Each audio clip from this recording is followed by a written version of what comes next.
Du coup, en attendant de régler un peu les soucis techniques, j'aimerais vous poser quelques questions. Tout d'abord, est-ce que dans le public, il y en a, c'était pour la première fois qu'ils ont vu Jurassic Park? Ouais.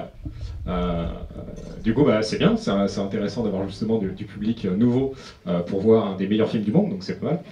Euh, donc, est-ce que vous avez du coup aimé cette première fois?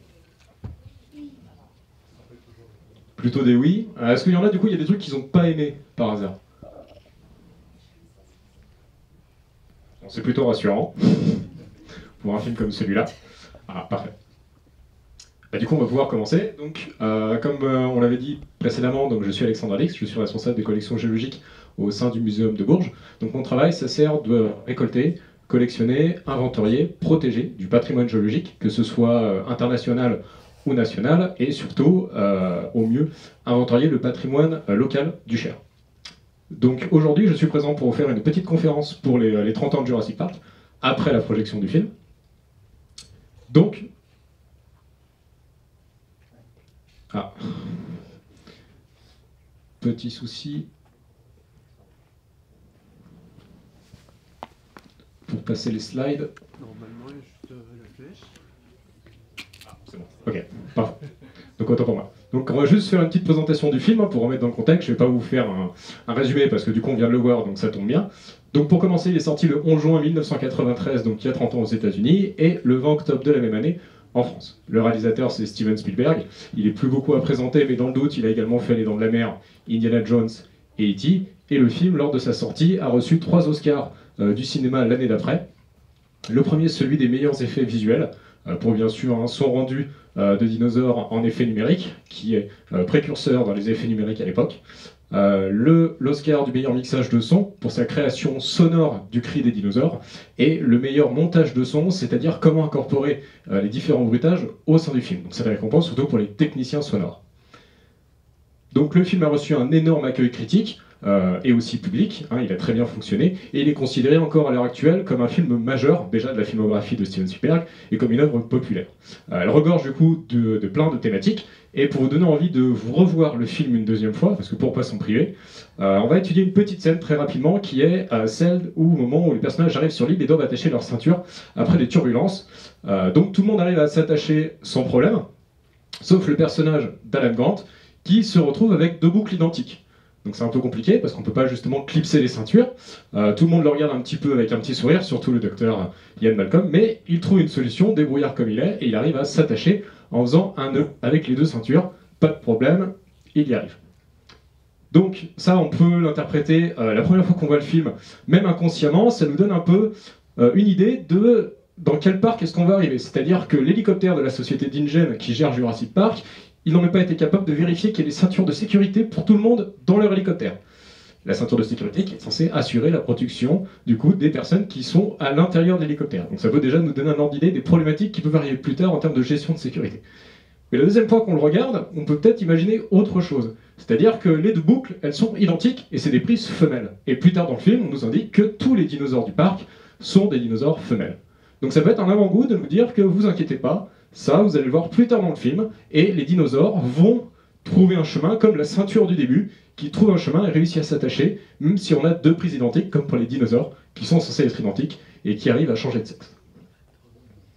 Pour revenir un petit peu aux origines de Jurassic Park, donc au départ, dans les années 80, c'était une idée plutôt de scénario de l'auteur Michael Crichton, qui est un auteur américain très prolifique dans les années 80-90 et qui est spécialisé dans un domaine qui s'appelle les techno-thrillers. C'est-à-dire que c'est des thrillers qui ont comme base plutôt une technologie.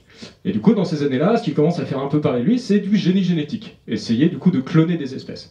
Et il a comme ça une idée qui monte un peu en lui, où il se dit, bah tiens, ce serait pas mal d'avoir des scientifiques qui recréent des dinosaures, mais il y a un problème qui arrive, c'est-à-dire que bah, ça coûte beaucoup d'argent. Donc comment réussir à financer le fait de recréer des dinosaures, mis à part parce que bah, on peut. Et là lui vient une autre idée, c'est de mettre en place un parc à thème ou une réserve naturelle pour financer la création des dinosaures. Donc il mature un petit peu cette idée, il en parle avec des confrères, d'autres personnes à la relecture, il l'étoffe, et un beau jour il rencontre, pas par hasard, Steven Spielberg en octobre 89, pour discuter autour de différents scénarios, dont un qui deviendra Urgence un petit peu plus tard. Et ça tombe bien parce que pendant la discussion, il lui glisse l'idée de son scénario de l'époque, Jurassic Park. Et ça tombe bien, Steven Spielberg, il est à fond. C'est-à-dire qu'il va lui dire c'est trop bien, j'adore ton idée. En plus, les dinosaures, comment tu les montres, c'est pas des monstres, c'est des animaux et j'adore ton point de vue. Donc je vais défendre à fond ton idée et on va réussir à te financer en trouvant un studio qui veut bien. Donc il toque à plein de portes de scénario, la plupart disent non, jusqu'à que Universal Pictures dise oui en mai 90 pour 1,5 million de dollars, juste le scénario, à Michael Crichton, et ils embauchent Michael Crichton pour l'écriture de scénario, il est crédité. Donc il va travailler sur la réécriture, il a aussi bien sûr fini son roman, parce qu'il n'est toujours pas publié. Mais il annonce quand même qu'il va faire des coupures dans le scénario du film, parce que un film, c'est pas un roman, et il y aura à peu près 10 à 20% des idées du livre qui seront dans le film à la fin. Et le film sortira donc en novembre 90, après la signature des droits d'auteur pour son adaptation, et 2 ans plus tard en France. Donc si vous n'avez pas l'occasion, je vous conseille de lire les livres, il est très intéressant, un petit peu plus violent, mais beaucoup plus complet, et il s'attarde beaucoup plus aussi sur du coup le changement de sexe des dinosaures, et qu'est-ce que ça amène en termes d'éthique sur la reproduction des dinosaures. On est vraiment sur un point d'intrigue principal, alors qu'on est sur une péripétie dans le film. Et en 1991, un film va émerger. On avait déjà du coup un scénario un petit peu écrit avant, donc on est 2 ans avant la sortie du film, et il reste beaucoup de choses à faire, et donc on va en profiter d'une toute petite parenthèse pour voir un petit peu comment on fait un film, pour vous montrer les différentes étapes, pour bien reconstitualiser le tout. Donc au début, on a l'écriture, c'est ce dont je vous parlais, le scénario, le script, le storyboard. Le storyboard, c'est juste le scénario qui va être dessiné pour qu'on sache qu'est-ce qu'il faudra qu'on mette en image et comment le filmer. Ensuite, on a la pré-production avec rechercher des décors, les fabriquer, trouver les bons acteurs, faire des maquettes. Donc ça, cette étape-là, on va s'en intéresser beaucoup aujourd'hui, parce que justement, c'est sur cette zone-là qu'on va justement faire les dinosaures. Donc c'est ça qui nous intéresse. Après, on a le tournage, on va filmer les scènes, bien entendu. Ensuite, on a l'étape de post-production, c'est là où on va rajouter les effets sonores sur le film, et aussi les effets numériques. Vu qu'on les a pas, bien sûr, il n'y a pas des dinosaures vivants qui vont se balader devant l'écran, donc il faut les rajouter après qu'on ait tourné. Et ensuite, on a l'étape du montage, c'est-à-dire qu'on a filmé plein de choses, qui sont toutes mélangées, on n'a pas forcément filmé dans le bon ordre, donc il faut tout découper, tout recoller, et avoir 2 heures de film qui se tiennent à la fin. Pour ensuite, bien sûr, son exploitation, la promotion, la sortie cinéma, et le support physique pour assurer la prospérité du film sur les futures années. Donc forcément, on se pose la question de comment recréer des dinosaures au cinéma. Alors c'est pas la première fois qu'on le fait dans Jurassic Park, des années avant ça s'est déjà passé. On peut retourner du coup au début du XXe siècle, et le plus marquant bien sûr c'est King Kong en 1933. Donc généralement, ça va plutôt commencer avec des dessins préparatoires. Donc là, vous avez du coup, sur la gauche, un dessinateur des membres de l'équipe qui va surtout dessiner des décors, le logo, on va dessiner aussi les costumes. Donc ça, c'est une étape très importante qui est au tout début de la production, pour savoir qu'est-ce qu'on aura besoin après dans le film. Ça va être des étapes aussi de validation ou non de certains décors, et on a également du coup les dinosaures, parce qu'il va falloir aussi dessiner les dinosaures et garder une cohérence sur tous les designs, c'est-à-dire garder la même direction artistique pour les artistes, pour éviter qu'on ait des dinosaures qui n'ont pas l'air de cohabiter ensemble ou de venir d'univers différents. Et pour les dinosaures dans Jurassic Park, Steven Spielberg a eu plusieurs idées pour les faire. Donc tout d'abord, il va faire des effets pratiques sous la forme d'animatronique, c'est-à-dire des maquettes où on va mettre un petit peu de la machinerie dedans, les actionner à distance pour pouvoir les bouger. Et il va contacter donc Stan Winston Studio, qui s'est occupé des films Terminator, Predator et Aliens, pour pouvoir le faire. Donc tout d'abord, forcément, on commence bien sûr par les dessins préparatoires en rajoutant un peu de couleur, c'est mieux. Ensuite, des artistes vont s'occuper de faire des maquettes à différentes échelles pour se représenter la taille des objets qu'on va faire. Ensuite, forcément, on va les peindre et on va en faire également plusieurs. Parce qu'un dinosaure, on ne va pas le filmer forcément tout le temps de la même taille, donc c'est mieux d'avoir plusieurs modèles. Là, par exemple, vous avez le modèle du Dilophosaure qui attaque du coup Dennis Nedry quand il est coincé dans sa voiture. Vous avez un modèle avec sa collerette sortie et un modèle sans. Et ensuite, une fois qu'on a fini ces maquettes, il va falloir les actionner pour le tournage. Donc là, vous avez justement la fameuse scène, et vous avez une dizaine de techniciens pour actionner juste un dinosaure, le Dilophosaure. Et chacun des techniciens que vous avez à l'écran, il va être efficace sur une partie du dinosaure. C'est-à-dire qu'il y en a un qui va servir à actionner la queue, une autre qui va servir à actionner les pattes, une autre la respiration du ventre du dinosaure, une autre la collerette, la tête, les yeux, etc., etc. Et tous doivent être extrêmement bien coordonnés pour donner cette impression de vivant de l'animal, et sont des spécialistes dans leur domaine, pour que lorsqu'on voit l'animal à l'écran, on oublie que c'est une machine et on voit l'animal.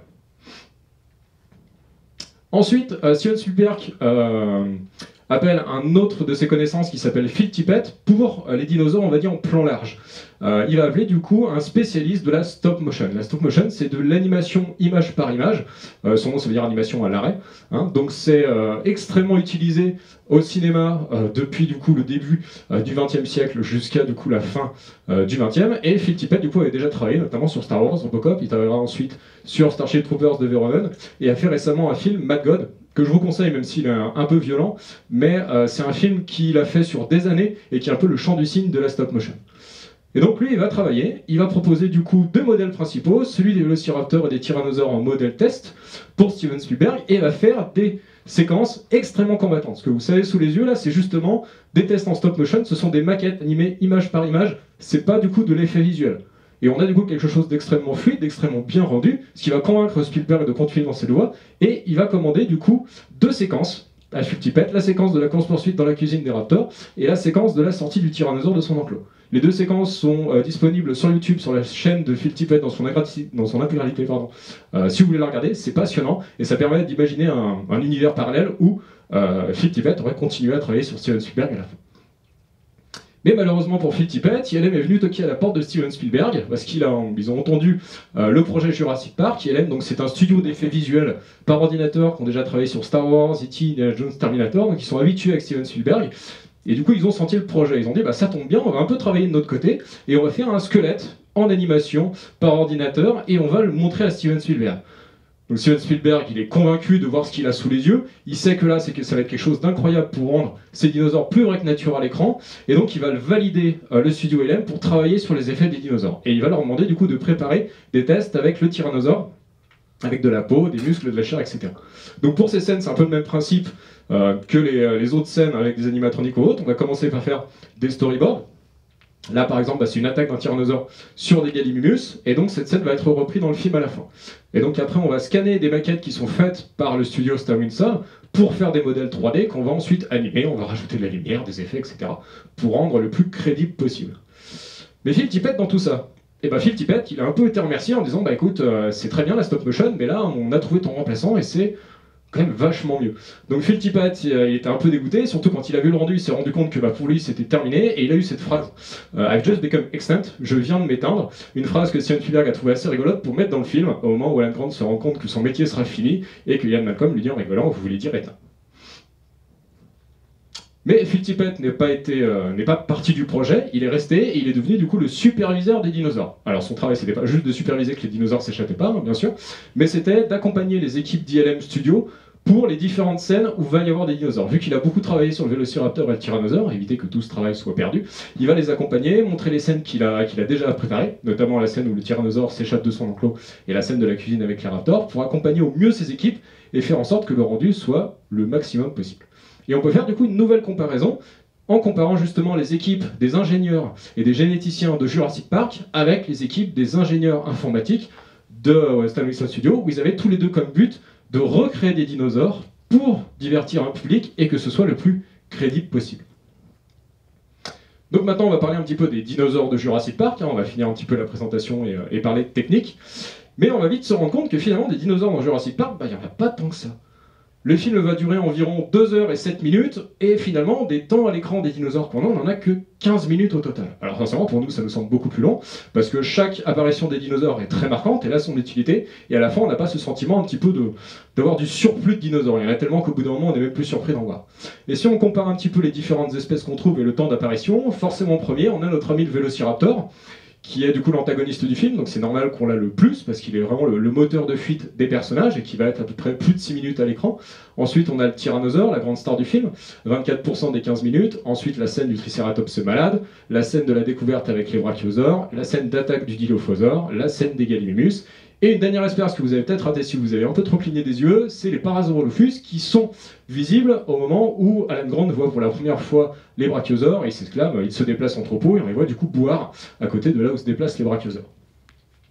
Et pour ce soir, on va s'intéresser à 4 espèces, 2 carnivores, 2 herbivores, vélociraptor, tyrannosaure, brachiosaure et gallimimus, parce que ça va être les espèces où j'ai un petit peu plus de données intéressantes, que ce soit lors de la production ou lors de recherches récentes, pour pouvoir parler de ces espèces-là.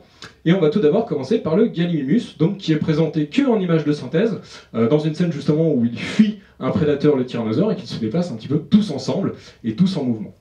Donc si on regarde un petit peu le concept art de Gallimimus, donc ici vous avez le dessin final de production fait par un dessinateur, Mark Crash McCreary. Vous allez voir qu'on va le voir très régulièrement, c'est celui qui s'est occupé des dessins finaux pour ensuite les envoyer aux équipes de production des différentes maquettes. On voit qu'on a du coup un dinosaure assez agile et qui a un petit peu la forme d'une autruche pour faire simple.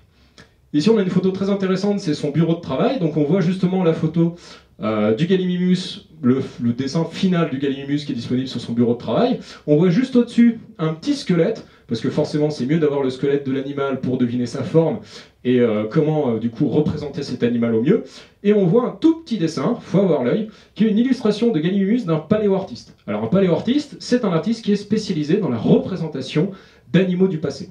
C'est des gens qui sont extrêmement importants pour les scientifiques parce que c'est eux qui vont mettre en image les découvertes. Ils travaillent très régulièrement avec des scientifiques pour illustrer notamment des articles lorsqu'on fait des nouvelles découvertes pour forcément un petit peu attirer l'œil, et ils vont aussi être souvent contactés pour tout ce qui va être exposition de muséum ou également pour des livres pédagogiques. Et là vous avez donc un Gallimimus qui a été dessiné en 1989, donc avec le maximum de découvertes qu'on avait à l'époque, et le dessin du coup est réalisé en 90-91. Donc ils ont pris les dessins et les représentations scientifiques les plus récentes qui soient pour ensuite donner vie à leurs dinosaures. Forcément avec des modifications, parce qu'encore une fois il faut leur donner une certaine forme, etc. Il faut que ce soit cohérent au niveau du film, mais on va quand même s'inspirer des informations de l'époque et des recherches de l'époque. Et ce qu'on a aussi de très intéressant sur cette photo, c'est des photos d'autruches. Alors ça pourrait être surprenant à première vue en se disant, bah dis donc, il y a quand même 70 millions d'années entre les deux, c'est étonnant de prendre des références d'animaux actuels, mais ça pareil c'est quelque chose en science qui se fait très régulièrement en paléontologie. Ça s'appelle de l'actualisme. On va prendre des caractères, des morphologies, des comportements sur des animaux récents et on va les appliquer à des dinosaures, des animaux disparus, ce qu'on n'a pas sous les yeux. Donc on ne peut pas savoir le comportement qu'ils avaient. Par contre, avec des morphologies, on peut imaginer et on peut mettre en place forcément des hypothèses. C'est rien de sûr et tout est en mouvement, on va dire, en modification en paléontologie. Mais au moins, on peut étayer en disant, bon, ils ont à peu près la même forme, on peut se dire qu'ils ont la même fonction. Et là, de dessiner du coup des Gallimimus en prenant des autruches, c'est plutôt cohérent et ça reste une méthode scientifique viable pour représenter ces animaux. Et pour les images de synthèse, ils ont fait quand même pas mal de tests assez sympathiques. Ici, vous avez l'équipe d'ILM Studio qui essaye de sauter par-dessus un obstacle pour justement essayer de sentir le poids de ce que c'est de sauter au-dessus d'un obstacle en groupe, en troupeau, et au mieux ressentir du coup ces changements et en même temps servir de référence pour les équipes sur l'ordinateur. Et lorsqu'on voit justement les Gallimimus sauter, il n'y en a pas un qui saute de la même manière, il n'y en a pas un qui va atterrir de la même manière. Donc pour encore une fois essayer de rester dans cette idée de réalisme et de crédibilité. Si on regarde un petit peu les phrases de présentation du Gallimimus, on a justement la phrase de tournement, c'est comme un vol d'oiseau fuyant un prédateur, il vole par ici. Et ça tombe bien parce que si on prend le nom Gallimimus, donc qui a été décrit, cette espèce a été décrite en 1972, donc elle est assez récente. Avant on ne connaissait pas le Gallimimus et c'est des scientifiques qui du coup en trouvant des ossements ont réussi à décrire une nouvelle espèce qu'ils ont nommée Gallimimus, qui veut dire qui imite la poule. Donc là, forcément, ça ne peut pas être plus clair qu'on est vraiment en face de quelque chose qui est proche d'un oiseau. Donc cet entéropode herbivore, probablement, si on compare justement des autruches, il peut peut-être manger un petit peu d'insectes ou de lézards qu'il peut avoir sous la main, donc on le considère peut-être comme omnivore, mais là, encore une fois, on l'a pas sous les yeux, donc on n'est pas sûr. Il vit en Mongolie à la fin du Crétacé, et du coup, les données de hauteur, longueur et poids que je vous donne, ce sont des estimations, parce que forcément, d'un chercheur à un autre, on n'a pas les mêmes valeurs. Parce qu'ils vont pas, du coup, prendre des fois les mêmes mesures, ils vont pas prendre les mêmes animaux, les mêmes données. Donc à chaque fois, il y a des grosses variables. Donc tout ce que je vous donne, ce sont des estimations, des moyennes. Vous pouvez trouver plus grand ou plus petit. Et si on compare notre Gallimimus du film à du coup une illustration d'un paléoartiste beaucoup plus récent, celle-ci date de 2019, on peut voir déjà plusieurs différences qui nous sautent aux yeux. Déjà, on a un animal beaucoup plus fin. On n'a pas cette espèce de bosse caractéristique de celui de Jurassic Park sur le dos. Et forcément, c'est les plumes. Là, on a un animal qui est totalement recouvert de plumes, mais par contre, pour le Gallimimus, le souci, c'est qu'on n'a trouvé aucun fossile où on avait une preuve d'avoir des plumes sur le spécimen. On pourrait dire pourquoi rajouter des plumes, mis à part, du coup, pour que ça fasse joli. Et bien, son plus proche parent, l'Ornithomimus, là, on a des preuves sur lui. Donc pareil, il y avait des plumes sur lui, on a les preuves de ça. Donc là, pareil, forcément, en paléontologie, on va faire des recoupements et on fait des hypothèses. On se rend compte que son proche parent en avait, ce serait logique qu'il en ait aussi. Par contre, ça ne veut pas dire que, oui, il en avait, mais on veut imaginer que pour cette espèce-là, c'était plus que probable qu'il en ait. Si on passe au brachiosaure, donc le premier dinosaure gigantesque qu'on a en plein écran dans le film en même temps que les personnages. Il est montré comme un dinosaure du coup plutôt docile, assez gentil, qui se déplace en troupeau et qui va pas chercher les ennuis ou être hostile par rapport aux personnages. Si on regarde un petit peu les artworks de plus près, on voit que l'animal est plutôt gris, plutôt sombre. On a un animal qui représente assez bien la réalité. Et si on zoome un petit peu sur sa tête, on voit également sa peau. Et donc la peau de dinosaure, c'est toujours compliqué parce qu'elle fossilise très très mal. Elle se dégrade très rapidement. Et on peut en trouver, c'est plutôt des impressions. C'est-à-dire que l'animal va tomber sur de la boue et va ensuite du coup imprimer sa peau sur le sol. Là, le sol va durcir, peut-être se conserver et on peut retrouver. Mais il y a plusieurs problèmes, c'est-à-dire que ça, on en retrouve très peu, il y a très peu d'espèces où on a des impressions de peau. Et l'autre problème, c'est que parfois, on a l'impression de peau, mais on ne sait pas à quelle espèce ça appartient, parce qu'on n'a pas les ossements à côté. Donc on n'a aucune idée de qui appartient cette peau. Mais là, du coup, on a une vision d'artiste qui a fait une peau un petit peu particulière, il s'est éloigné de ce qu'on peut avoir l'habitude de voir pour un dinosaure, c'est-à-dire une peau écailleuse. Là, on a presque l'impression de voir du cuir, un cuir gris. Et forcément, quand on a ça, on imagine une chose, un éléphant. Et donc là, on a une vision artiste qui s'est posé la question. On a un brachiosaure, dans le film il est plutôt gentil, il est très grand, mais comment faire comprendre aux gens que l'animal a un comportement proche d'un animal qu'ils connaissent, pour que ce soit inconscient? Eh bien on va lui mettre une peau grise, et on va lui donner une peau d'éléphant. Alors l'éléphant il n'est pas toujours gentil, il peut être assez violent quand il défend son territoire, comme le brachiosaure j'imagine, tous les animaux herbivores ne sont pas sans défense. Mais en tout cas, inconsciemment, dans l'imaginaire du public, quand ils vont voir ça, ils vont aussi associer des comportements aux animaux du film avec des animaux qu'ils connaissent. Si on fait un petit zoom sur sa tête, là ce sont des dessins un petit peu plus récents lors du développement et qu'on le compare avec un fossile de crâne de brachiosaure, on se rend compte que c'est assez fidèle, qu'il n'y a pas beaucoup de modifications. On a gardé bien sûr la bosse caractéristique avec ses narines par lesquelles il disparaît, et on voit aussi ses belles canines bien pointues et qui servaient à arracher des branches, pas à manger des gens. Et si on compare avec le design final, l'animatronique du brachiosaure, il y a plusieurs choses qui nous sautent aux yeux. La première par exemple, c'est de se rendre compte qu'il est beaucoup plus arrondi que celui de gauche. On a du coup des angles beaucoup moins marqués, il est beaucoup moins creux au niveau du crâne, et un autre détail qui peut choquer, c'est l'apparition de lèvres. Il a des lèvres sur l'animatronique. Donc là on peut se demander pourquoi faire un changement aussi énorme. Et ben pour moi il y a deux hypothèses qui à mon avis sont toutes les deux valides. La première c'est de cacher ces grandes chicots qui sont très pointus et qui peuvent faire un petit peu peur au public la première fois qu'il le voit, et qui peut du coup donner un sentiment d'hostilité venant d'un dinosaure qui n'en a pas du tout. Et la deuxième, c'est que des lèvres. Quand vous voyez du coup l'animatronique dans le film, c'est quand il va manger la branche qu'Alan Grant lui tend. Et il va ruminer, comme une grosse vache. Et ben du coup, quand tu lui donnes des lèvres, tu vas pouvoir actionner les lèvres et lui donner encore plus d'expressivité du visage. Donc tu vas un petit peu du coup mieux montrer comment il mâche et comment il mangeait, et accentuer également bien sûr ce côté docile et ce côté gentil. Si on va un petit peu sur les citations du film par rapport aux dinosaures, on voit que c'est une créature à sang chaud, qui ne vit pas dans un marais, et qu'il a un coup de 9 mètres. Si on essaie de voir un petit peu en détail, alors pour la créature à sang chaud, c'est un gros sujet, mais pour rappel, les animaux à sang froid, ce sont des animaux avec une température corporelle qui fonctionne environ en fonction de la température de leur environnement, comme les lézards ou les poissons. C'est-à-dire qu'ils vont devoir se déplacer dans différents endroits avec différentes températures pour réguler leur température interne. Et pour les animaux à sang chaud, comme les oiseaux ou les mammifères, ça va être le corps qui va produire directement leur température interne. Ils vont pouvoir se déplacer dans des environnements avec des gradients de température plus grands. Et la question se pose, la question s'est déjà posée de savoir où les dinosaures se situaient, sachant qu'ils se situent un petit peu en termes de classification entre le sang froid et le sang chaud. Donc au début, forcément, quand on pensait que c'était des gros lézards, au début du XXe siècle, on se disait, bah facile, sang froid. Mais dans les années 60, on a commencé à voir les dinosaures d'une autre manière, et on s'est dit, plutôt sang chaud, c'était des animaux actifs. On a certains qui du coup avaient des caractères d'oiseaux, ils ne pouvaient pas rester à sang froid, c'est pas possible. Et donc beaucoup d'études ont été faites sur la croissance des ossements sur les fossiles, et aussi sur des coquilles de dinosaures fossiles. Et on a pu du coup voir que globalement les dinosaures étaient plutôt à sang chaud, mais par contre on ne va pas dire que tous les dinosaures à sang chaud, parce qu'il reste des théories, on a une possibilité que certains dinosaures étaient totalement à sang froid.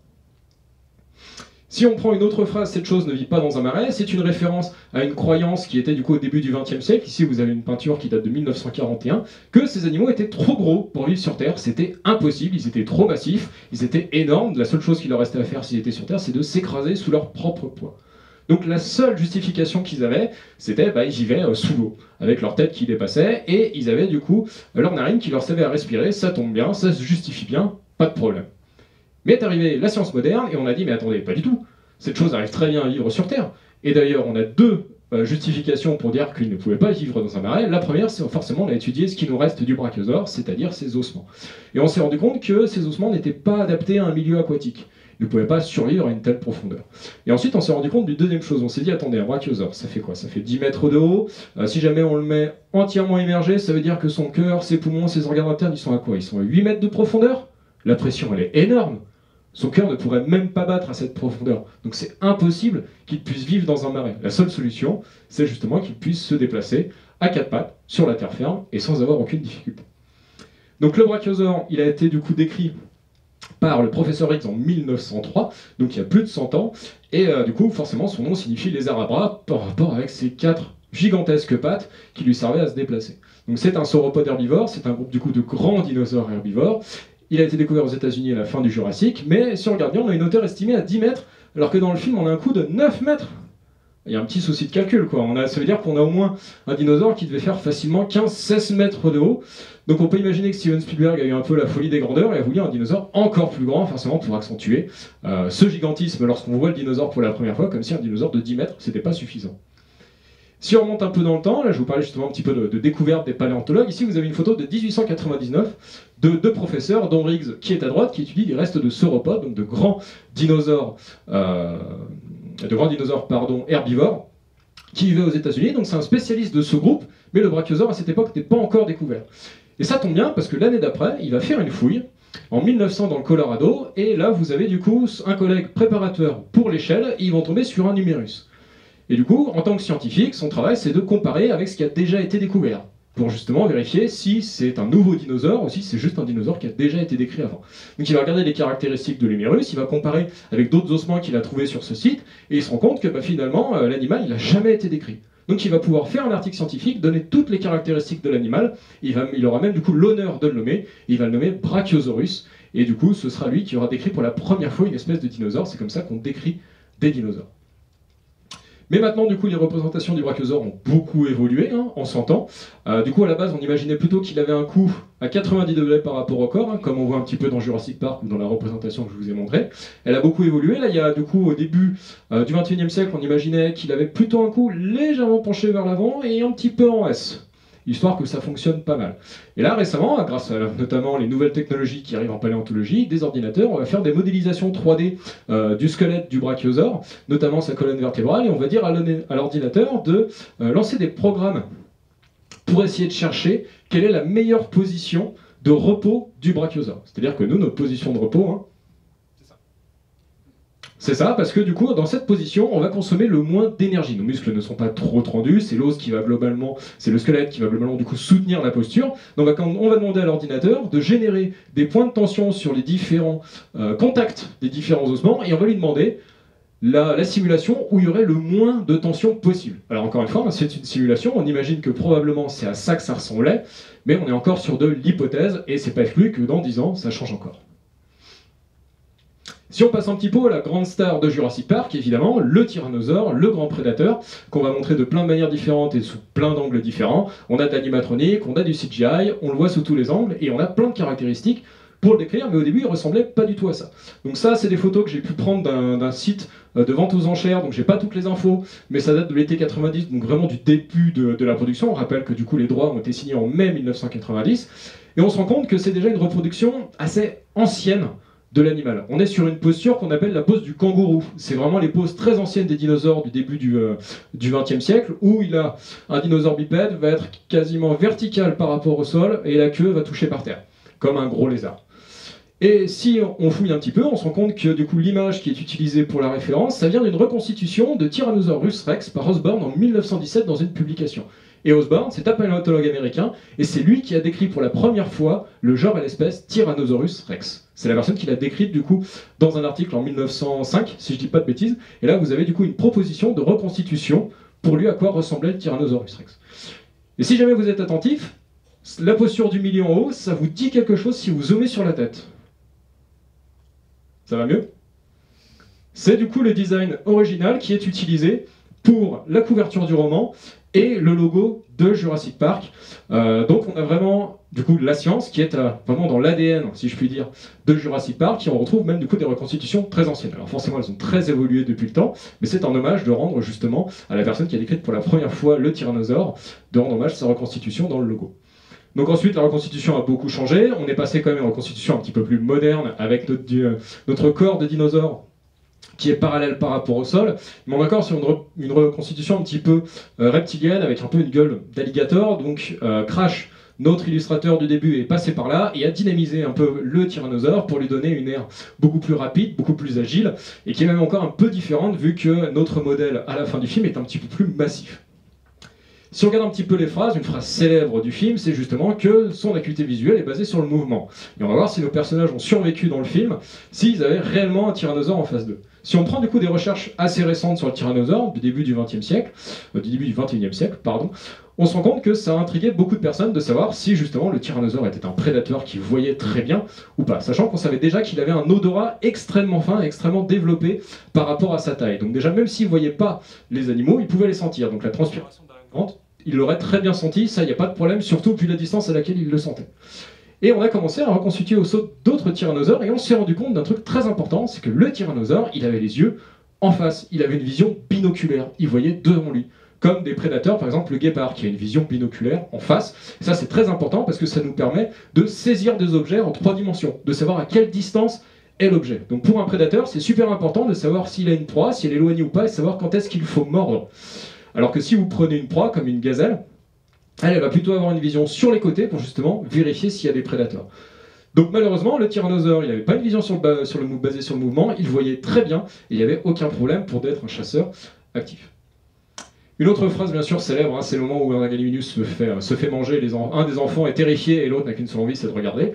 Et Alan Grant qui se permet de dire justement que tu ne regarderas plus les oiseaux de la même façon. C'est un message qui est du coup assez présent dans le film, de faire justement l'affiliation entre les dinosaures et les oiseaux. Et on va voir ça tout de suite avec un arbre de classification du vivant. Restez, ne vous inquiétez pas, ça va être sympa. Vous avez ici donc comment est-ce qu'on classe le vivant. C'est-à-dire qu'on va faire des liens de parenté, suivant si les animaux se ressemblent par rapport à la génétique, etc., etc. Et on va les classer, histoire de comprendre comment arranger le vivant, les uns par rapport aux autres.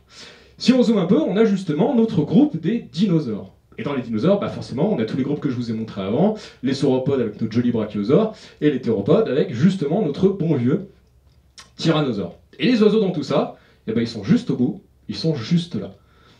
Donc les oiseaux, qu'on appelle communément les dinosaures aviens, ça va être le dernier groupe vivant des dinosaures. Au-delà de penser que les oiseaux sont les descendants des dinosaures, on considère en science que les oiseaux sont des dinosaures. Donc oui, en effet, on ne regardera plus les oiseaux de la même façon, parce que finalement, une poule, vous pourrez dire que c'est un dinosaure.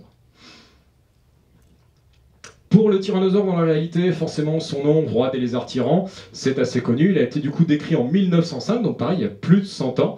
C'est un grand carnivore, il vivait à la fin du Crétacé, donc il y a moins 66 millions d'années. La date d'extinction des dinosaures, la nouvelle date, 65 c'était l'ancienne, on a fait des nouvelles études. Maintenant, si vous voulez briller en société, vous pouvez dire que les dinosaures se sont éteints il y a moins 66 millions d'années. Et si vous voulez encore plus briller, vous pouvez dire que les dinosaures ne sont pas éteints, parce que le pigeon qui est dehors, c'est aussi un dinosaure.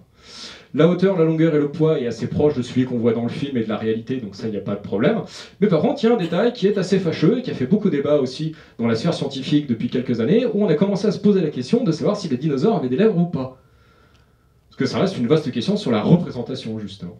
Et ça tombe bien parce que cette année, en mai 2023, un groupe de scientifiques s'est penché sur la question et s'est rendu compte que si les dents sont à l'extérieur ou à l'intérieur, ça ne va pas être la même en termes de protection des dents. Parce que si elles sont à l'intérieur, les dents sont protégées de différentes attaques extérieures, que ce soit par l'air, le soleil, etc., ou même des parasites, par les lèvres. Alors que si elles sont bien à l'extérieur, il va falloir des couches d'émail ou autres pour mieux les protéger. Et la conclusion de cet article, c'est de dire que par rapport à la composition des dents, on est plutôt sur des lèvres à l'intérieur. Donc malheureusement, le design de Jurassic Park n'est pas réaliste pour ses dents, parce qu'elles sont à l'extérieur comme un crocodile, au lieu d'être cachées par des lèvres comme pourrait l'être un varan. Et si vous regardez du coup des programmes un petit peu plus récents, notamment des documentaires, comme celui de Prehistoric Planet que je vous conseille si vous ne l'avez pas vu, il a une très bonne représentation assez fidèle du comportement des dinosaures, en tout cas pour ce qui est de scientifique et de l'époque, hein, parce qu'encore une fois dans 10 ans, si ça se trouve, ça va changer. Et là on fait du coup un tyrannosaure assez massif, assez beau, et avec du coup des belles lèvres pour recouvrir ses dents, et même au niveau du coup de la course, on imagine que le tyrannosaure il roulait pas à 50 km/h comme on le voyait pour suivre la Jeep, On pense qu'il pouvait peut-être maximum 30 km/h, et encore, on a même des doutes s'il était capable de courir. Il pouvait peut-être marcher vite. Si on passe au grand antagoniste du film, le Vélociraptor, pareil, qu'on voit beaucoup, qui est le moteur de mouvement des personnages et de la fuite. Pareil, on va le voir sous différents aspects, que ce soit animatronique et images de synthèse. Et ça tombe bien, parce qu'au départ, on a aussi des bons concept art qui ont servi pour la base du film. Et même ce dessin, vous pouvez le voir dans la fresque qu'il y a lorsque les enfants sont en train de manger de la gelée et que le Vélociraptor se superpose sur une fresque. Et bien en fait, c'est ce dessin-là qui est utilisé. Donc on pourrait se dire, super, ça représente un Vélociraptor. Si vous êtes un petit peu attentif, vous pouvez voir la légende, et c'est pas écrit Vélociraptor. Parce que sur le dessin, c'est écrit Deinonychus. Alors Deinonychus, c'est bien ce qui est représenté ici. Ça va aussi être un théropode carnivore qui vivait un peu en même temps que le Vélociraptor et qui vivait aux États-Unis. Mais malheureusement, ça ne sonne pas aussi bien que Vélociraptor. Et du coup, Spielberg, il était de cet avis. Il s'est dit, ah non, Deinonychus, c'est compliqué à dire, c'est pas très menaçant. Moi, je veux Vélociraptor. En plus, on peut le réduire en raptor. C'est quand même super sympa. Donc, non, je veux pas Deinonychus. Et puis, vous me le faites plus grand. Donc, ils sont exécutés, et on est parti sur du Vélociraptor, et on l'a fait plus grand que l'autre Deinonychus. Vous avez le schéma du coup en bas dans la photo à gauche, qui est à l'arrière, à taille du coup humaine, et on a fait plein de maquettes, et puis ça tombe bien, si on le fait plus grand, on peut glisser un mec dedans. Donc c'est parfait pour faire des grands costumes où on glisse des gens, et pour filmer notamment les pattes. Donc là, la personne en costume qui est à l'intérieur de pattes de Vélociraptor, c'est ce qui est utilisé pour filmer les pattes lorsqu'il va courir après Ellie Sattler, et dans la cuisine lorsqu'il court après les enfants.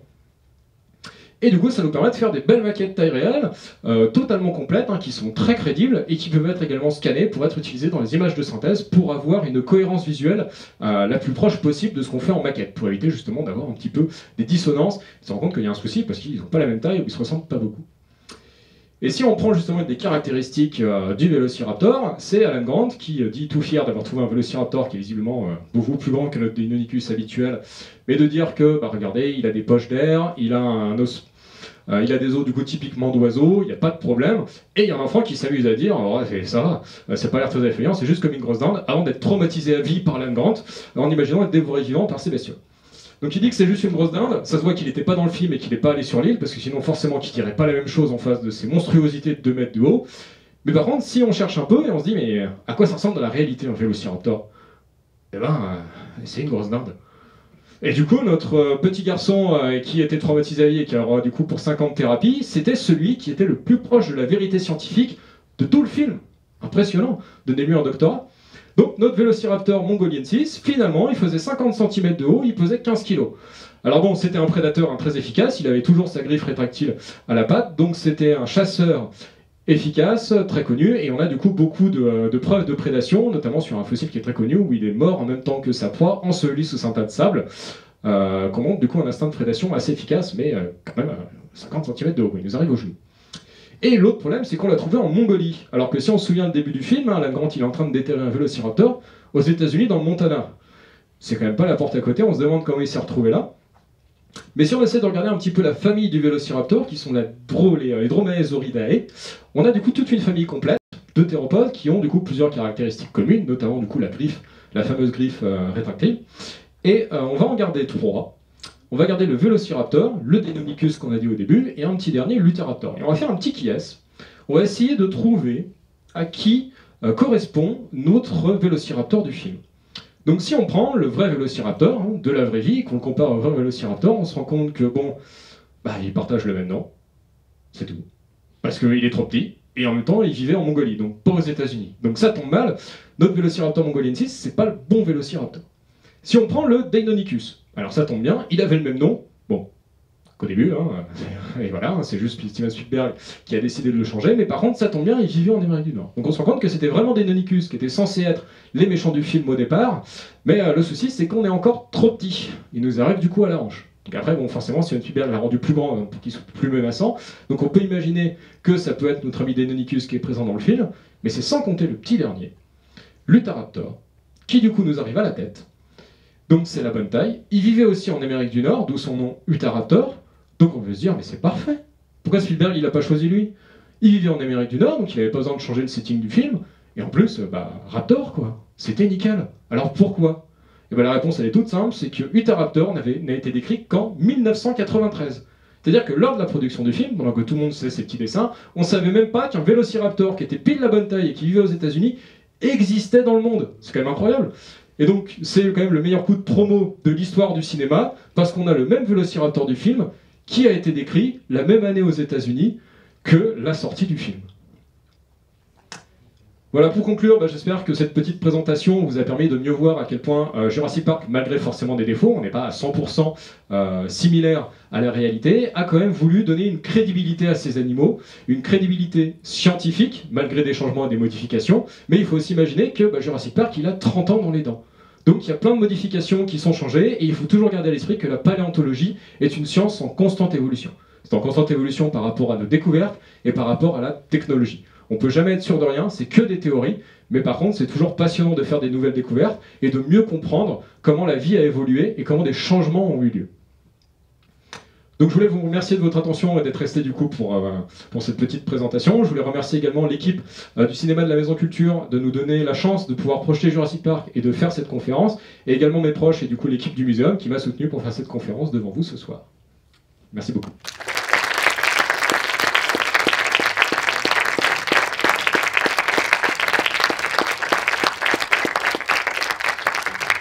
Et donc si vous avez des questions, n'hésitez pas, je suis à vous. Et le micro est là.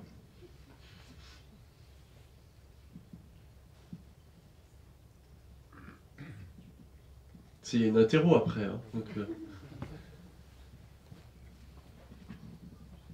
Alors bonjour et merci pour cette présentation. Vous dites que grâce aux outils d'aujourd'hui et les découvertes, l'ensemble des dinosaures évolue. Est-ce qu'il y a une mise à jour de l'ensemble des, alors, je sais pas comment vous appelez ça, des sculptures qu'il y a dans les musées? Parce que finalement, les représentations qui sont faites sont peut-être amenées à évoluer en fonction des découvertes aujourd'hui. Tout à fait, oui. Mais par contre, c'est pas pour autant qu'on va se débarrasser des anciennes représentations. Par exemple, la représentation du tyrannosaure dans la pose kangourou de Charles Knight, du coup, qui a été fait au début du XXe siècle, elle est plus du tout à jour. Par contre, c'est une œuvre d'art qui a été faite par un artiste. C'est un marqueur de représentation aussi d'époque, donc on va les conserver. Notamment, par exemple, là, le travail que j'ai fait, si jamais on n'avait plus les représentations d'avant, on ne les avait pas conservées, je ne pouvais pas comparer. Donc certes, un muséum, forcément, a pour objectif d'être un pont entre la science et le public, donc se doit d'être le plus fidèle possible. Alors parfois c'est compliqué, hein. Par exemple, le Tyrannosaurus Rex, il a changé de forme plusieurs fois, il a changé beaucoup de comportements, on estime encore aujourd'hui qu'on ne sait pas à 100% si c'est un prédateur actif ou un charognard, donc on peut dire que c'est un prédateur actif. Dans 2 ans, une étude sort en disant c'est un charognard, et dans 5 ans, on va retourner au prédateur actif. Donc c'est compliqué parfois d'être à jour, des fois ça donne pas forcément envie, mais en tout cas on a ce travail, oui, de mettre à jour les découvertes, et le muséum travaille avec le scientifique pour essayer au mieux de s'adapter et de faire évoluer ces représentations, et même la classification, qui change quasiment tous les ans.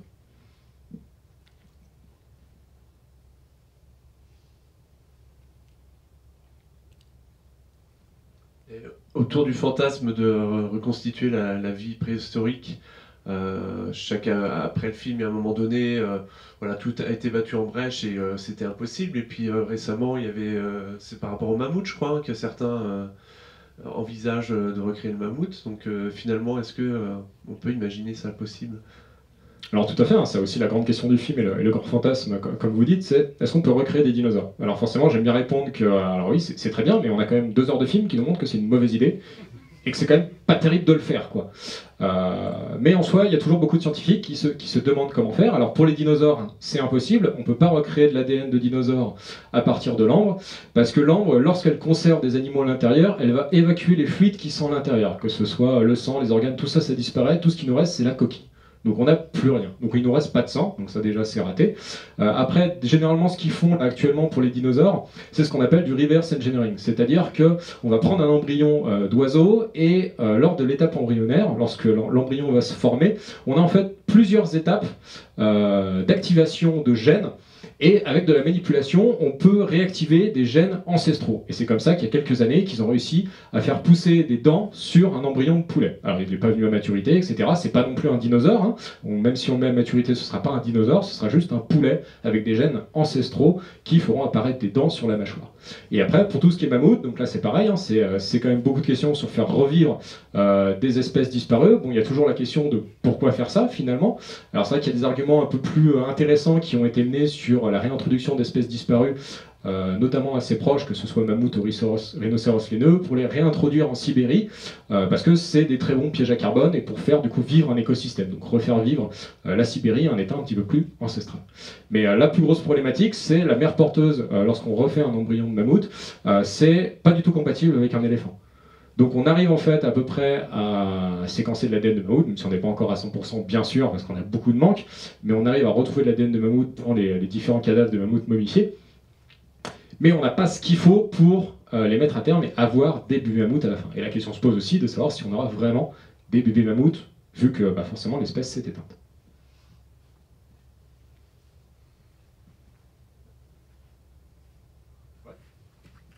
Il y a la scène où le dinosaure avec les grandes branchies, là, enfin, les oreilles, projette du liquide qui a l'air corrosif. Ça, est-ce qu'on a des preuves de quelque chose ou c'est purement cinématographique? Alors là, du coup, c'est le Dilophosaure. Alors, j'ai pas pu en parler parce que, pareil, hein, c'est un dinosaure très intéressant. Il a été beaucoup réduit en taille et il y a justement cet ajout de collerette, plus le fait qu'il crachait du venin. Alors maintenant, on est sûr à 100%, le Dilophosaure ne crachait pas de venin, parce qu'on n'a pas retrouvé, du coup, dans les ossements. Alors, forcément, des glandes venimeuses, on va pas les retrouver. Mais par contre, dans le crâne, on peut imaginer la position des organes et on n'a rien qui nous indique qu'il y avait une glande de venin. Alors, pareil, hein, on peut imaginer qu'il avait une glande particulière à un endroit précis qui fait qu'il pouvait projeter du venin, et c'est pas sûr à 100% qu'on n'avait aucun dinosaure qui était capable de faire ça. Ça reste de l'hypothèse. Pour le Dilophosaure, pardon, on est quasiment sûr que là, il n'y avait pas de venin qui était projeté.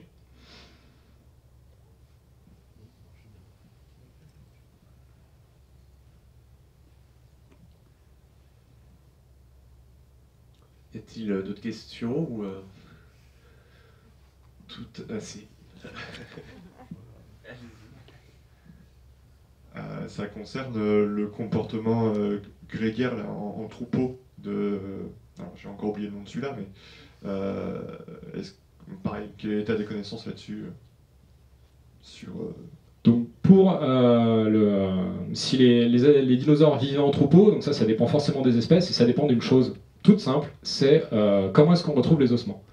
Pour du coup les gros dinosaures herbivores, notamment du coup les Parasaurolophus qu'on voit à côté du lac qui sont en train de boire, on a des cousins eux qui s'appellent les Maiaosaurus, dont on a retrouvé avec beaucoup de nids et d'embryons et de bébés dinosaures fossiles à côté, et avec plein de dinosaures complets, squelettes, qui sont retrouvés. Donc là on peut imaginer que c'était des animaux qui vivaient en troupeau, en groupe, qui s'occupaient des petits, et du coup Maya c'est justement le dinosaure mère. Donc ça tombe bien, on lui a donné un nom par rapport à ça. Pour d'autres dinosaures c'est plus compliqué, je peux vous donner l'exemple justement du Vélociraptor en contradiction. On imagine que le Vélociraptor finalement ne vivait pas en groupe comme c'est montré dans le film, il faisait probablement pas d'attaque en groupe non plus, mais on a émis ces hypothèses à partir d'une seule découverte, c'est on avait du coup sur une pierre des empreintes de Vélociraptor, et on avait plusieurs empreintes venant de spécimens différents. Donc, soit c'était plusieurs vélociraptors qui allaient dans la même direction à des intervalles différents, soit on avait bien, du coup, un groupe qui chassait ensemble. Mais on s'est rendu compte d'un autre truc pour les vélociraptors, notamment en réussissant à étudier des résidus gastriques sur certains fossiles. On s'est rendu compte que l'intérieur des vélociraptors adultes et des vélociraptors juvéniles n'était pas le même. Ils n'avaient pas la même nourriture. Donc là, pareil, ça reste qu'une hypothèse, hein, mais on imagine que les vélociraptors adultes abandonnaient les petits qui se nourrissaient d'une autre manière et qui faisaient un peu leur vie. Donc ça dépend surtout de ce qu'on appelle le registre fossile, c'est-à-dire le registre des découvertes qu'on va faire. Et suivant, si on trouve quelque chose, tant mieux, mais si on trouve rien, tant pis, mais surtout, c'est pas quelque chose qui peut nous permettre d'annuler une hypothèse. Quelque chose qui est beaucoup dit en paléontologie, c'est que l'absence de preuve n'est pas la preuve de l'absence. C'est-à-dire que c'est pas parce qu'on ne trouve pas quelque chose qu'on va pouvoir dire que ça n'existe pas. Parce qu'il se trouve, dans 5 ans, on va avoir un super fossile incroyable de 4 vélociraptors qui attaquent en groupe un petit dinosaure. Et là, on pourra dire, bah ouais, là, on a une attaque coordonnée, ça pourrait pas être plus clair. Mais en attendant, ça reste qu'une hypothèse et on n'a aucune certitude. Et les T-Rex, ils étaient jamais en groupe? Les tyrannosaures, on imagine qu'ils étaient en groupe, plutôt des groupes, on va dire conjugaux avec des gros guillemets, hein, plutôt 2 tyrannosaures. On a certaines études qui montrent qu'ils s'occupaient des petits jusqu'à un certain âge, mais encore une fois, pareil, ça dépend des découvertes, on n'est jamais sûr de rien. Encore une fois, en paléontologie, on peut mettre que des hypothèses, on a certaines certitudes qui sont plus vérifiées que d'autres, mais encore une fois, ça dépendra des fossiles qu'on va trouver. Et du coup, pour l'odorat dont tu parlais tout à l'heure, comment on peut savoir quelle preuve on a pour l'odorat? Par exemple, c'est pas dans les Pour le quoi, pardon? L'odorat. Ah, l'odorat. Ça, c'est très simple, c'est parce qu'on a le crâne. Et en fait, le crâne, ce qui est bien avec le T-Rex, c'est que ça a été trouvé aux États-Unis, ils en ont trouvé plein. Ils en ont trouvé des complets jusqu'à 90%. Plus de 90%. C'est incroyable. Hein. Alors bon, un dinosaure, généralement, on a rarement 100% de trouvé, hein, ça c'est un mythe. Même le magnifique Vélociraptor que vous avez au début en train d'être déterré en plaques, ça c'est un moulage du Futuroscope qui est par terre dans un bac à sable et que les gens sont en train de s'amuser dessus. Parce qu'on n'a jamais quelque chose d'aussi complet et d'aussi fort. Généralement, tout est éclaté et éparpillé et on les ramasse morceau par morceau et après, c'est des heures pour essayer de tout recoller. Et du coup, des crânes de tyrannosaures, on en a pas mal. On en a justement un moulage au Muséum de Bourges, une acquisition qui nous vient de Stan, qui malheureusement a été vendue aux enchères récemment, donc il a disparu, donc on ne peut plus l'étudier, ça c'est aussi un problème. Mais par contre, le crâne, lui, est super complet, et ça nous permet d'essayer de reconstituer les différents organes à l'intérieur, et de voir la place que chacun des organes ont. Et l'organe du coup olfactif, ça tombe bien parce qu'il prend une place assez importante, on arrive à le positionner, on arrive presque à avoir sa forme, on peut même du coup reconstituer en 3D avec des imprimantes 3D, de nouveaux scanners maintenant qui permettent d'évoluer la technologie en paléontologie, qui nous permettent de bien définir la taille de certains organes, la proportion donnée par rapport au crâne, et si forcément on a un organe plus développé, logiquement c'est un organe qui était beaucoup plus actif dans le mode de déplacement et le comportement des dinosaures. Donc on imagine qu'un odorat plus développé vient avec un organe odorat plus développé, et c'est ce qu'on a du coup sur le tyrannosaure. On voit dans le film que il y a beaucoup de dinosaures qui sont intelligents, qui arrivent à ouvrir des portes, ou même juste à repérer facilement. Est-ce que c'était vrai? Est-ce qu'il y avait des dinosaures capables de réflexion? Ça, c'est aussi une très grande question. Alors malheureusement, c'est compliqué, parce que du coup, la taille de la boîte crânienne n'est pas forcément corrélée avec l'intelligence. Donc tout le problème de résoudre des problèmes, ça c'est quelque chose qu'on peut malheureusement pas théoriser si on n'a pas l'animal sous les yeux, parce qu'on se rend compte aussi que l'intelligence, c'est souvent reflété par rapport à notre propre intelligence. C'est-à-dire qu'on va se dire que pour être intelligent, il faut savoir communiquer, faire de l'art, etc., etc. Et on se rend compte par exemple que les fourmis ont une intelligence, mais une intelligence en colonie. Donc c'est au-delà de notre propre intelligence, c'est un autre système. Donc c'est parfois un peu difficile de définir le mot intelligence. On n'imagine pas par exemple un vélociraptor peut ouvrir des portes. Pour l'instant, en termes de théorie, on n'en est pas là. On estime qu'ils ne sont pas capables de faire ça. Mais après, ça reste le grand mystère. Si ça se trouve, ils étaient capables d'élaborer des problèmes, des stratégies, et voire plus. Peut-être qu'ils avaient aussi des arts et de la musique. On n'en sait rien. Ça reste du coup de la théorie. Donc là, c'est un peu plus compliqué pour l'intelligence parce qu'il y a le problématique derrière de savoir à partir de quand est-ce qu'on juge de l'intelligence. Et après aussi, du coup, c'est souvent des marqueurs qui ne sont pas conservés. Mis à part et du cerveau.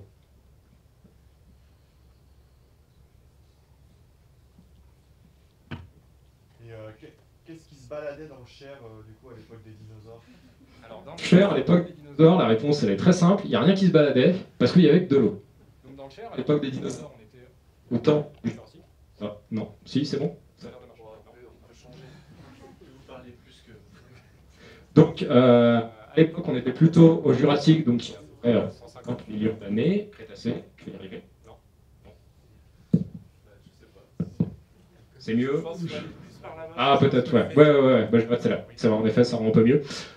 Du coup, pour en revenir, au temps des dinosaures, donc entre à peu près 250 millions d'années et 66 millions d'années, dans le Cher, on était sous l'eau, on était sous-marin. On avait des mètres d'eau au-dessus de nous, alors c'est une quantité d'eau qui a diminué et qui a évolué au cours du temps. Mais en tout cas, ce qu'on retrouve en termes de fossiles, c'est surtout au Jurassique.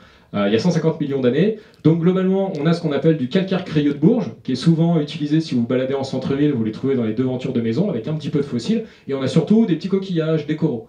Donc là, on avait vraiment une eau qui était très basse. Et quelques millions d'années plus tard, on passe ce qu'on appelle au marne de Saint-Doulchard. Et là, on arrive à retrouver du reptile marin. Donc on avait du vertébré à l'époque, mais on n'avait que du vertébré qui nageait parce qu'on était sous l'eau. Et on rappelle que les dinosaures ne savaient pas nager, en tout cas ils pouvaient brasser, quoi, mais ce n'étaient pas des animaux marins. Ce qu'on a par contre, c'est des reptiles marins, comme par exemple le mosasaure, l'ichthyosaure ou le plésiosaure. Et dans le Cher, on arrive à retrouver du coup des vertèbres de plésiosaures. On a justement plusieurs vertèbres qui sont dans l'exposition du Muséum de Bourges, qui ont été trouvées à Bérébouy dans les années 80. On a 8 vertèbres et des morceaux de côte. Donc ça, on arrive à en retrouver. Et malheureusement, pas de dinosaures. Mais par contre, on avait des dinosaures en France, notamment en Charente-Maritime, où on a une fouille du coup qui est très renseignée, qui a commencé je crois en 2009, que je dise pas de bêtises. Il y a aussi un bouquin qui est sorti, c'est très intéressant, où là on a retrouvé du coup des grands sauropodes et également des ornithomimus. Et une faune très diversifiée. Donc on avait des dinosaures, mais c'était un peu des îlots, et nous on était complètement sous l'eau, donc pas de dinosaures, mais ça ne veut pas dire qu'on n'avait pas de choses intéressantes. On retrouve énormément de fossiles dans la région.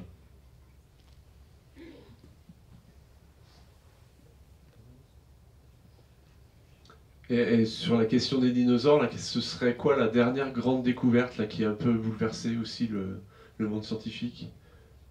Vaste question. La dernière grande découverte. Alors, j'ai pas vraiment d'idée en tête de dernière grande découverte, on va dire, mis à part les lèvres sur le tyrannosaure qui vont du coup, forcément, ça fait grand bruit sur le tyrannosaure. Je parlais plutôt de grandes technologies qui a bouleversé le monde de la paléontologie, et ça fait du coup 5 ans que ça a été un peu mis en place, c'est ce qu'on appelle le CT scan.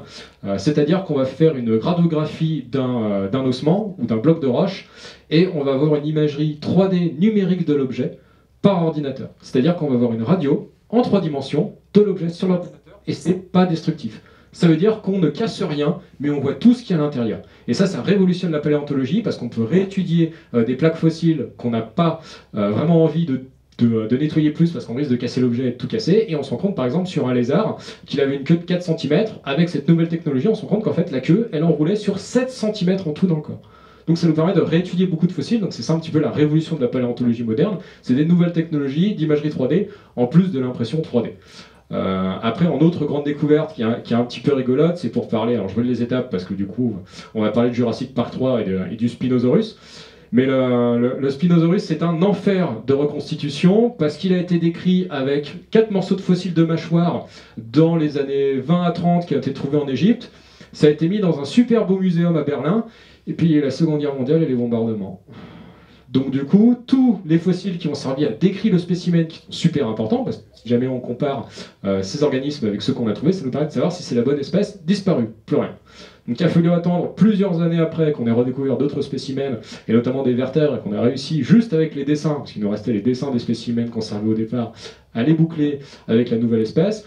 Et on est passé du coup d'un gros dinosaure comme le tyrannosaure avant, mais juste avec une collerette. Après on est passé à un gros dinosaure encore plus gros comme Jurassic Park 3 avec la grosse collerette bien développée.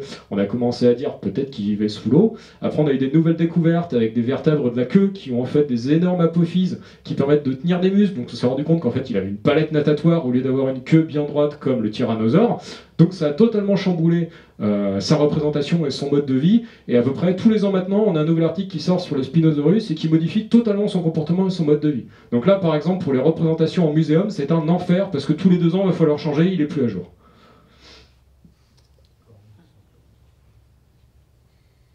Et comment on fait pour imaginer les couleurs des dinosaures? Très bonne question. Alors pour les couleurs, bien sûr, dans Jurassic Park, c'est totalement inspiré d'animaux réels ou de leur environnement, c'est-à-dire plutôt des données, des teintes un petit peu tribales ou côté un petit peu forestier. Et pour les couleurs, parfois on a de la chance, parce que lors de l'impression des peaux, dont je parlais du coup pendant la présentation, on peut réussir à conserver des pigments. Alors c'est pas totalement la couleur totale de l'animal, mais ça peut nous donner l'idée de certains motifs. Et il y a certains dinosaures, alors encore une fois, ça arrive très rarement, où on a une conservation des motifs qui nous permettent de rendre compte qu'on avait du coup de la couleur et notamment des rayures sur certains dinosaures. Après, parfois également, on a des conservations de plumes. Donc là, pour les plumes, on peut utiliser différents modèles de représentation, notamment de lumière, pour essayer de voir si on retrouvait des motifs, notamment de couleurs UV. Et là, on peut réussir aussi à retrouver des motifs.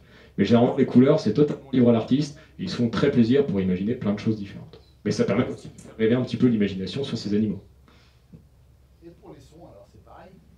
Les sons, c'est encore... J'espère qu'on ne pose pas la question parce que c'est un enfer. Alors, pour Jurassic Park, c'est très très simple. Ils ont pris plein de sons d'animaux, ils ont pris de l'âne, de l'éléphant, du dauphin, ils ont tout mélangé, ils ont mixé, il y en a qui ont passé à l'envers et ça donne des trucs très convaincants. Encore une fois, il y a un Oscar du coup du meilleur mixage pour le travail sur les cris des dinosaures. Mais déjà pour commencer, les dinosaures ne rugissaient pas, parce que rugir du coup, c'est les mammifères qui font ça.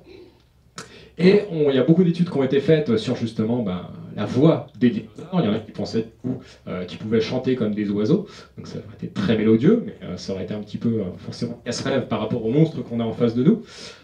Et récemment, il y a eu une découverte qui a été faite sur du coup, un appareil de la voix d'un dinosaure qui a été conservé, qui est assez extraordinaire, et qui irait du coup dans la direction que c'était des espèces de rugissement, entre guillemets, encore une fois, ou de barrissement un peu proche comme les crocodiles. Si jamais les crocodiles, ils ont une méthode de communication qui est très particulière, je vous conseille, si vous avez le temps, de regarder le cri de reproduction d'un crocodile. C'est extrêmement flippant. Ça fait une espèce de gros barrissement lourd et ça fait trembler de l'eau au-dessus de son corps. C'est très particulier et on imagine que c'était à peu près comme ça que les dinosaures communiquaient, mais on est basé que sur une seule découverte, c'est encore très léger et on se base aussi du coup sur l'arbre et la classification des dinosaures en disant que c'est un peu un mélange entre un oiseau et un reptile, donc on était à peu près sur ces tonalités-là. Mais on imaginait en tout cas qu'ils pouvaient certainement communiquer à basse fréquence, qui réussissait pas en tout cas.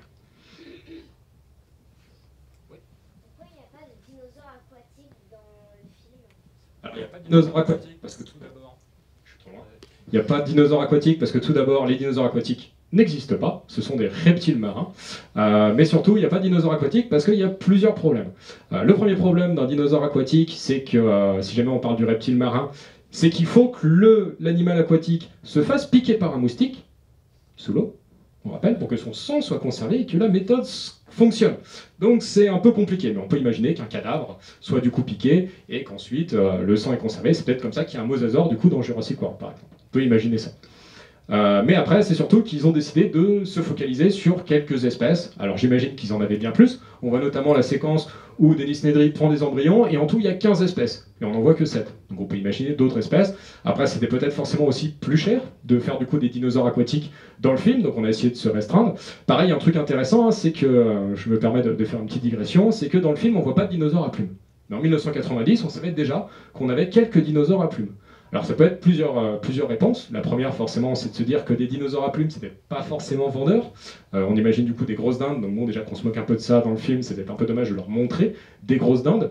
Même si ça rend quand même, c'est très joli, il n'y a pas de souci, mais c'est surtout je pense une raison technique. C'est-à-dire que déjà qu'ils sont allés à fond sur les potards pour les effets spéciaux numériques, vous rajoutez des textures de plumes qui se déplacent indépendamment les unes des autres, ou des poils, c'est un enfer, votre PC il explose en 1990, c'est impossible à faire. Donc on fait tout simple, on fait de la peau, des écailles, au moins il n'y a pas de détails, ça rend très bien et ça on sait faire. Mais du coup voilà, pour les reptiles marins c'était peut-être un problème technique de ne pas montrer de dinosaures aquatiques à l'époque, même si les huîtres n'en montrent pas non plus, sauf Jurassic World qui a décidé du coup de montrer justement un mosasaure dans le nouveau film.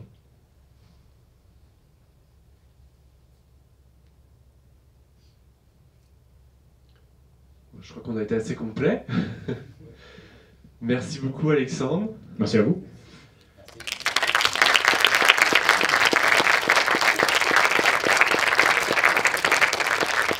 Je vous invite donc à aller faire un tour au muséum de temps en temps.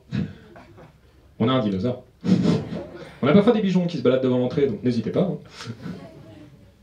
Bonne fin de soirée à toutes et tous. Merci.